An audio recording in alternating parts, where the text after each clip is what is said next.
Okay, ma'am, sir, this is our last attraction, our last stop. We're still part of Talikod Island and still part of Barangay Dadatan. And this is one of the resort here in Talikod Island. It's a Dayang Beach Resort.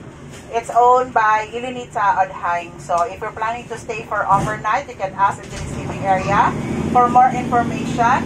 Plus, Dayang has their own boat transportation from Santa Ana Port going here.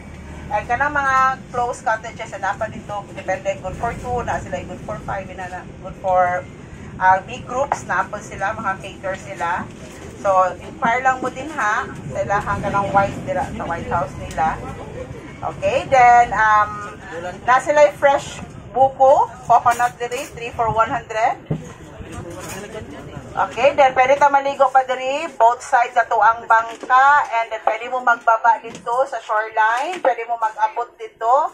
Sa Pikas nga resort, actually ma'am, after po ng poste na, that's not part of Dayang Beach Resort na, it's Babu Santa.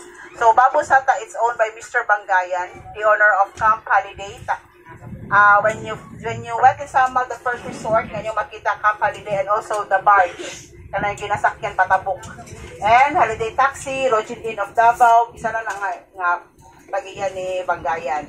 So, family na resort na din ha, but kung gusto mo, you can still swim naman po, you can still go there. Na dito, na tindahan dito, basi nang gusto palito, na po, kanan po na po din tindahan.